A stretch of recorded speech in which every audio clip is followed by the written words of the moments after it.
You're listening to Left at the Valley 2.0. Hi, this is Todd Miller, and I took a left at the Valley. I know we shouldn't have to scream that we're atheists. You know, we don't have non-astrologers and all that.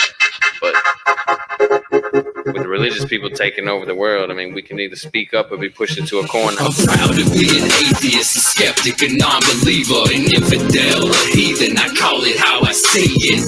I say it's ignorance and you just call it faith and unsubstantiated claims. That's something to be ashamed. I'm an atheist. Coming at you from finally rainy BC, Alligator, Florida, and what the F, Texas, this is Left of the Valley 2.0. My name is Kevin, and at my funeral, just take the bouquet and toss it in the crowd and see who's next. There you go. That's good. Joining me as usual is a team that says, faith doesn't give you answers, it just stops you from asking questions. It's very true. He doesn't know the difference between ignorance and apathy, nor does he care. Brett Lee. That is true. And he forgot where the sun rises, but then it dawned on him. Benjamin. Hey. Oh, Guys, I get it. welcome back. I get that one. You guys had a great week? Yeah. Yeah. Fantastic. Kevin. Fantastic. So today we'll be talking to Mary Lepage, and we'll be talking about religious trauma. She's a counselor, but that'll be in the second half of the show. Okay, so we are going to have a woman then. We are going to have a woman. Okay. Oh, yeah. This was a real sausage party right now, and Wait a minute. There's nothing bad about, three guys, it's okay. We can talk between boys, right? yes, because there's not enough white male voices out there. That's Macho right. Man, There's not enough macho man and white voices out there. White males. Where have all the macho men gone? I don't know. What happened to the village people? The good old days, when men were macho. We're macho. Macho. Oh, geez. Oh, God, I love that song, too. Right, it's a great song. Yeah, I love it. Great song. It really is. It's very entertaining. Like, Absolutely. how do you hear that and not just bop like a little bit? You got Exactly. to. You got to. Anything from the village people actually is kind of like that, too. Right? Let's face it. Seriously. Yeah. Yeah. And this show is brought to you by our patrons. You can go to patreon.com/LATV and become a patron and get an unedited, untouched version of the show. So anyway, let's get into our chit chat. And this is the part where I like chit chat. There we go. Chit chat ticker. Perfect. Wow. I know, right? I'm getting this. Guys, I know for you guys in the States, you might not know this, but the province of Alberta here in Canada is in COVID trouble. And I mean big COVID trouble. The premier of the province is a guy by the name of Jason Kenney. The province right now has basically asked for the rest of the country. They've declared a state of emergency over COVID. And right now, as we speak, they have the worst cases of COVID, not just across Alberta, not just across Canada, but on the continent, even worse than anything in the U.S. Wow. To give you an idea, the stat says apparently they have 45% of cases of COVID cases in Canada, despite only having 11% of the population. That's insane. Whoa. That's insane. Holy shit. What's going on? Well, this is what we've always said on the show, and we've been saying this for a long, long time. Jason Kenney is a conservative politician. He's also one of those guys that basically said, you know what? COVID's probably a hoax at the beginning, right? He said that. And he basically played by the book. He was trying to do a bit of Trumpism kind of politics. And this is coming back to bite him big time.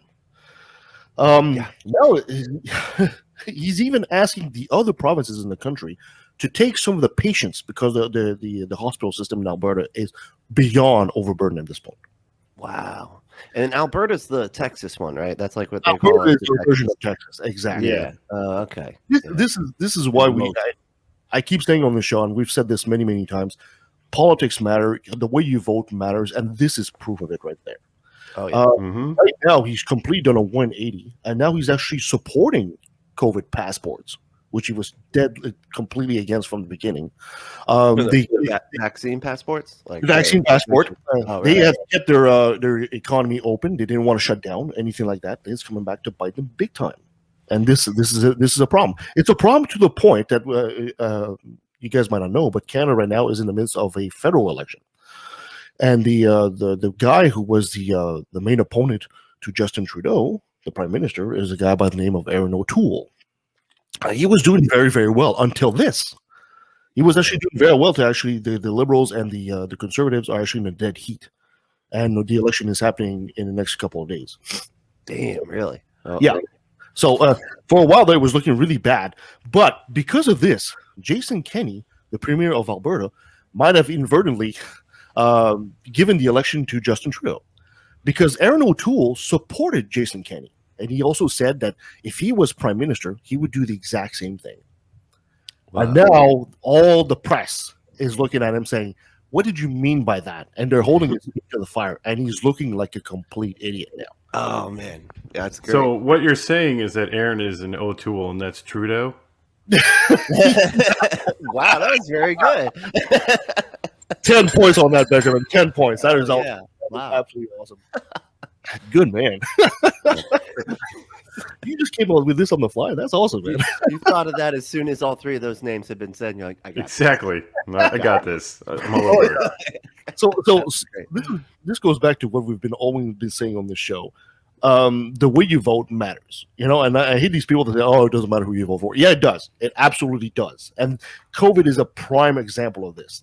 Of as much as I despise politics as much as the next guy, the way you vote and the way you participate in politics does matter, and it does make a difference. And you can see that right now in Alberta. So hopefully this gets better before it gets worse. In other news, speaking of COVID, Cuba. No, in your neck of the woods, Brent. yeah, that's right around the corner. Right around the corner. It's down the road, right? Down the river, I Down the guess. He road. just pulls out his binoculars and looks at Cuba. That's right. They're about to become the first country to vaccinate kids 2 and up. Oh, Hmm. wow, okay. Now, Cuba, you might not know, but they're actually very well known for their medicine. It's one of their biggest export. They're actually some of the best doctors in the world are actually in Cuba. Is that how they kept Castro alive for so long? Maybe. They actually have to almost thank the U.S. embargo on Cuba, because once you have an embargo on so many products, what do? You develop other aspects of your economy, and medicine is one of them. Yeah. Huh. I wonder if that's a place that people like Americans go to get like Xanax and shit. It's one of the places. I don't know. So other countries, they sell stuff like that over the counter and everything. Oh yeah, and the medicine in Cuba is incredibly cheap. For Right. something that you guys would pay like $100 there is almost like a nickel down there. Yeah. Cuba actually made its own vaccine. So they didn't rely on like Johnson & Johnson or Pfizer or anything like that. They made their own vaccine, and they started inoculating kids 12 years and up this past week. So there's a push to put kids back in school in Cuba, because they don't have a whole lot of access to the internet like we do. So doing classrooms, virtual classrooms, is very difficult for them. So they're really trying to put the kids back in school, which is understandable. They don't have internet access, but they got a better vaccine than we got. That's crazy. Damn. Well, it depends what you concentrate on, right? For example, Right. It's amazing when you think about, for example, in the world of electronics and in computers, the U.S. leads the world in artificial intelligence, developing artificial intelligence. But they usually develop artificial intelligence for commercial purposes. As if you go to places like China, they're trying to develop artificial intelligence, but more for bureaucratic purposes, right? So it depends what your priorities are. And Cuba's priorities are obviously very different from the U.S. or Canada's priorities.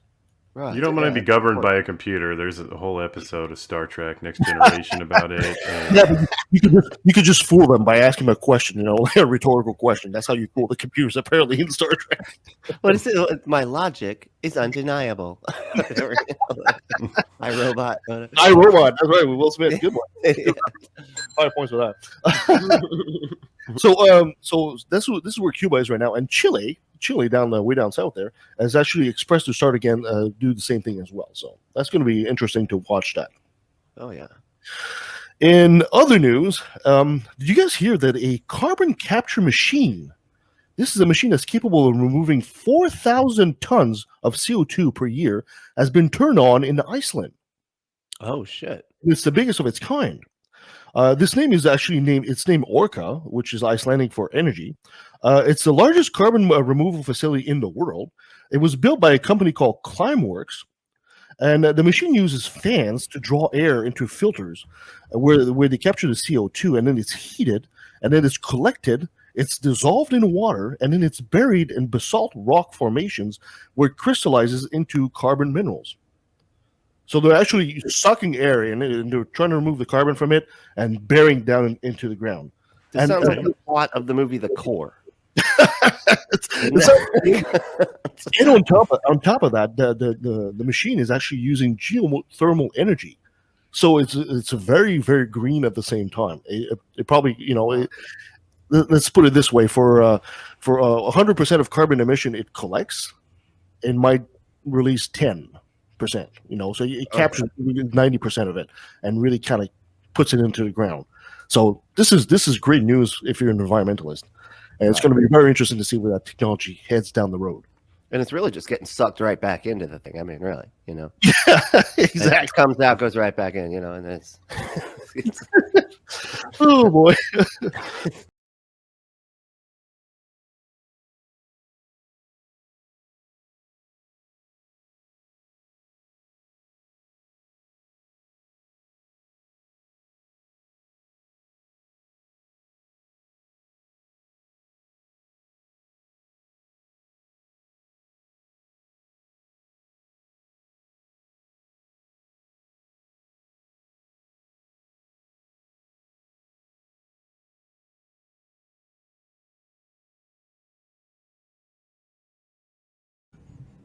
Oh boy.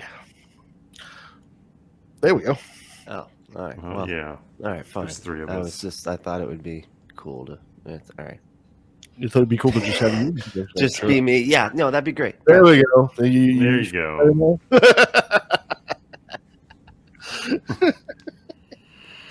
Oh, you're the best, Brad. Oh boy. I like attention.